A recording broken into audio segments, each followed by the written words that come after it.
It begins with absence and desire. It begins with blood and fear. It begins with the discovery of witches.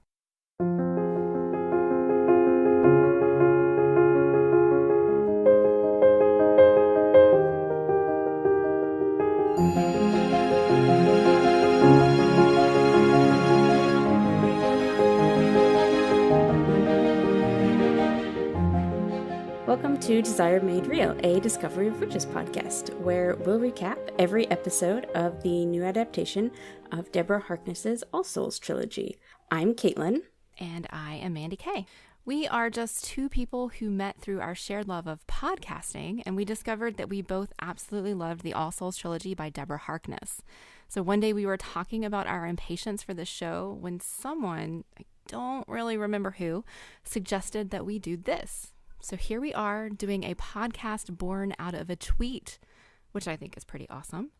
So Caitlin, do you remember when you first read the books? Not specifically, but it was after the second one had come out and before the third one had come out, because I do remember hating that I had to wait for the third one. Okay. I am not a patient person. That makes total sense. I find I always come into series like somewhere waiting for the next one to come out. So you get to binge read like 3 or 4 and then you just have to stop. Yeah, it's terrible. That's the worst. Yeah, it really is.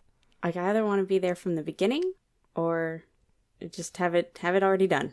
Yes, exactly. But that never happens. Do you remember when you first read the books?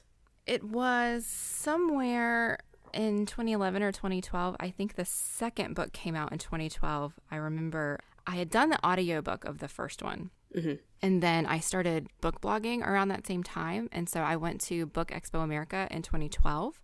Mm-hmm. And Deborah Harkness was there giving away copies of Shadow of Night and signing them. And I got to do that. Okay. Which was pretty fantastic. And then I had to wait for the third one a very, very long time. You know, now that I think back on it, because I would have been book blogging at the same time also, which is just a strange coincidence. Right. I think I maybe got an early copy of the third one. Oh, see, now I'm jealous. I did not get an early copy of that one. Shadow of Night, I think, was early. It was a finished hardcover copy, but right. I think that they gave them out at BEA before it was actually released. Right. It was fantastic. Yeah, that's always nice when that happens.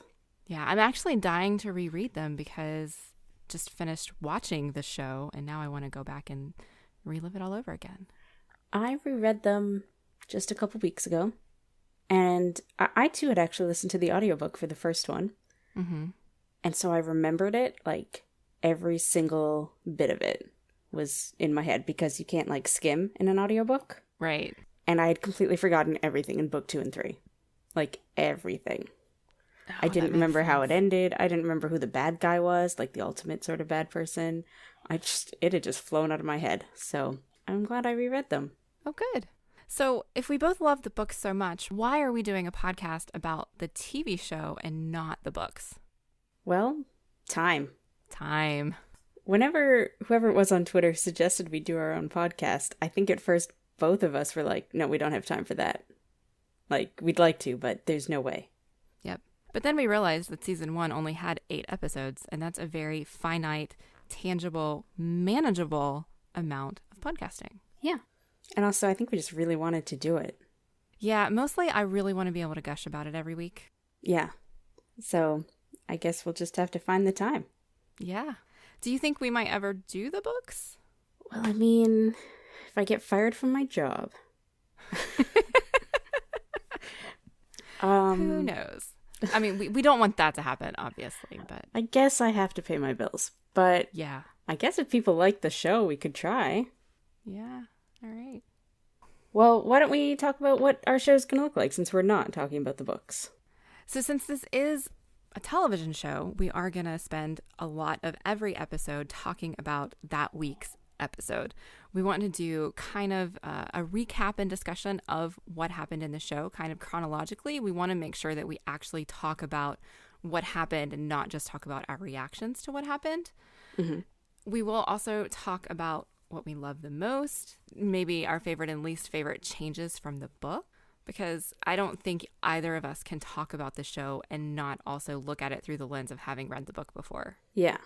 It wouldn't be a very deep conversation if we didn't compare and contrast, I think. Right. Although I could probably talk for 40 minutes about Matthew's tight pants. And I could probably add on some time about how Diana really needs a hairbrush. Yeah. We can get into that later. We're going to save that for the actual episodes. This is just to let everybody know what's coming. Yeah. So what else are we going to do in addition to just talking about the episode? We're going to be joined on some episodes by our friend Anya, a fellow enthusiast of the show, to really take a look at the science in the story and see if it holds up to actual science, a topic of which I know nothing. Yeah, me too. I'm really, really excited about this. It's actually one of the things that drew me to this series in the first place was how Deborah Harkness rooted the supernatural in the scientific. Mm-hmm. You don't see that very often. It's always just mystical. And so to see the science in the story is wonderful. But I'm not a scientist, and so I can't read it and say, oh, that's absolutely true, or no, that could never happen. I just see the words DNA, and I'm like, oh, cool, DNA. I know that's a real word. So we are going to have Anya, a.k.a. Dr. Strangely Literal, on to walk us through it. I'm really excited. And also, I think, gush a little bit, because she's a big fan, too. Absolutely. I think there's going to be gushing in everything that we do on this show. Yeah, that's fair. I mean... Yeah. You named your network what you named it for a reason. Absolutely. And then we're going to talk about the amazing soundtrack, because I love it a lot. The music is phenomenal. It's not often that I notice the music on a TV show. Usually it's just kind of in the background. But watching this show, I felt very much as if the music was a character itself. And I'm really looking forward to talking about that. Interesting. That's just a different point of view, because I always notice the music. Oh, yay. Yeah. This is going to be really fun. Mm-hmm. And I think we're also going to have a spoiler section at the very end because, one, Caitlin and I have both watched all 8 episodes already, so we know what's coming in the show. We've also read all of the books, so we know what's coming in the full storyline. And I don't think either of us can do just an episode about the 40-minute television show. So we are going to have a section that is spoilery. But I think we will mark that prior so that anybody who doesn't know what's happening can turn it off and not get spoiled. Yeah. And if you're not planning to read the books, just going to wait for the show, that's perfectly cool. And we'll warn you when we're going to talk about future things. Yes, absolutely. And then I have a couple of other fun ideas that might work and might be disasters. So we'll leave those for surprises. I love surprises. So Caitlin, when can folks expect to see this podcast in their podcatcher of choice? Well, our first official episode will be out on January 17th, and we will release weekly every Thursday after that. But you can probably subscribe to us now if you're listening to this. Right. Yeah. Hopefully. So just so folks know, January 17th is the day that the show is being released in North America. So both the United States and Canada. It will be available on the Shudder streaming service and Sundance Now, which is also a streaming service, which I'm a little disappointed by that it's only available there and not on, like Stars or HBO or something like that. But all 8 episodes will drop on January 17th on both of those streaming services. I'm hoping, because we already know that the show has been renewed for season 2 and season 3, I'm hoping it will get picked up and actually get live airtime. Mm-hmm.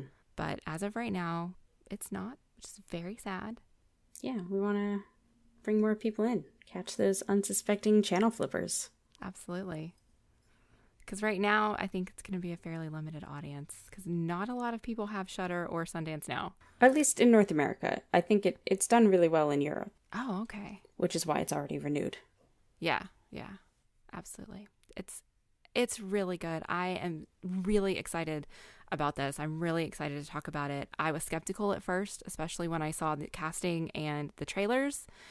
But now that I've seen it, It's good. It's really, really good. And this is going to be so much fun.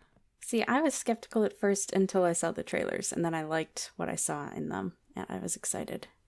Yeah, but we're both really excited to talk about the episodes and share our enthusiasm with you fine people. And until January 17th, you can find me on the Pop Culturally Deprived podcast, or you can find me on Twitter at Mandy K. And you can find me on the Command of Her Own podcast, or you can find me on Twitter at Inferior Caitlin. And you can reach out to us about the show using hashtag DesireMadeReal. Don't forget, we will be releasing our first episode on January 17th, and if you want to make sure it shows up in your podcatcher, please go ahead and subscribe. Thanks, everyone, and we will see you on January 17th.